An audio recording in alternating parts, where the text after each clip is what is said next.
Yeah, so at the UN meeting, African leaders say enough is enough. They must be partnered with, not sidelined.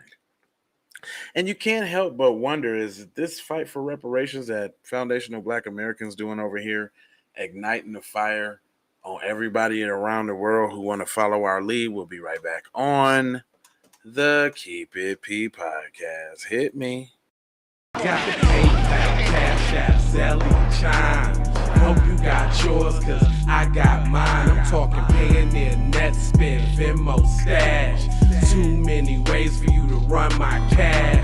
Check reparations, check reparations, check reparations, check reparations, check reparations, check reparations, check reparations, check. Yeah, well, if you talking compensation, it's about that time. You get everybody. Yes, I'm trying to see about mine. Y'all like that? So Africa is saying, wait a minute, we got all the gold, we got all the resources, we are a power amongst ourselves. Y'all are gonna have to cut us in or cut us out. It says if you listen to African leadership addressing the UN General Assembly this year, the message is emphatic and unanimous. The content is done being a victim of post-World War II order, and its global power itself must be partnered with and not sidelined. Most of Africa has logged a lifetime of independence, roughly 60 years, and the content of more than 1.3 billion people is more conscious of the challenges stifling its development. There's also a new boldness that comes with the African Union's G20 seat. As and it says, and I quote, "We as Africa have come to the world not to ask for alms, charity, or handouts, but to work with the rest of the global community and give every human being in this world a decent chance of security and prosperity," Kenyan President William Ruto said.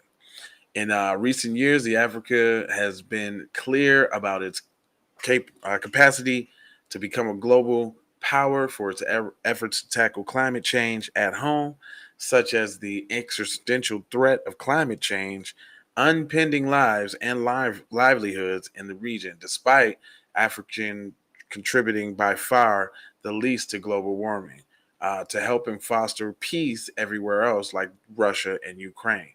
So notice that they did try to go ahead and put Russia and Ukraine in there because Putin just forgave a bunch of old money from Africa, which is also an attempt to try to stake his claim before China or the Western world does too. So it's just all a gamble, but they need to, like they said right now, they need to be coming to the table as partners, and they ain't asking for no handouts or nothing like that. Similar to, what is that? Who is that getting France up out of their country right now? I think it's Ghana or something like that. I don't quote me on that, but yeah. So they all actually getting together, which is good, right? Like, which is good. But it is a paradox, yet unstoppable. On the UN sideline, the African Development Bank mobilized some politicians and business leaders at the event tagged Unstoppable Africa, a phrase seen reflective on the continent's aspirations just as after the first ever African climate summit called Richer Countries to Keep Their Climate Promises and Invest. You know, I would like to see them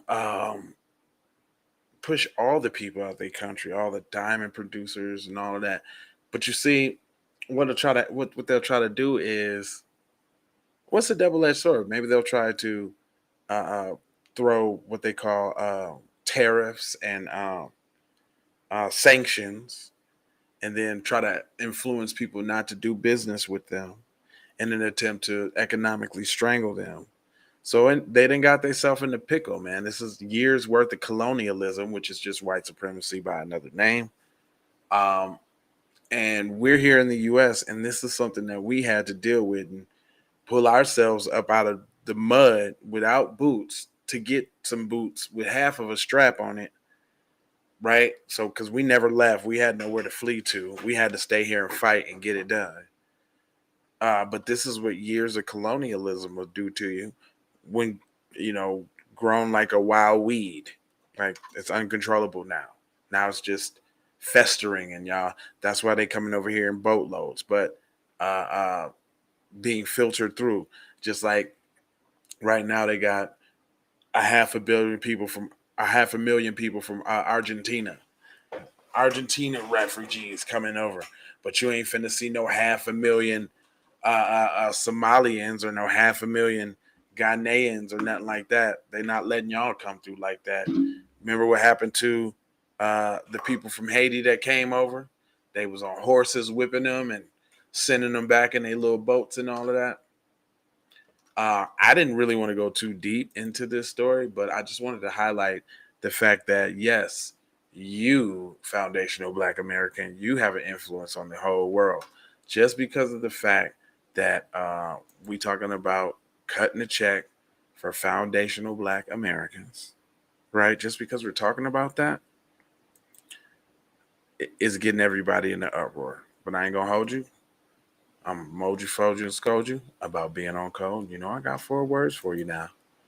It is subscribe if you're live, like for the spike, comment your vomit, share if you dare, and on the platforms we are on, Jones. I guess Twitter ain't Twitter no more. It's actually X, but I ain't gonna flex. And you know what's next. Love, peace, blessings, and aloha. Out the doha for sure. You already know.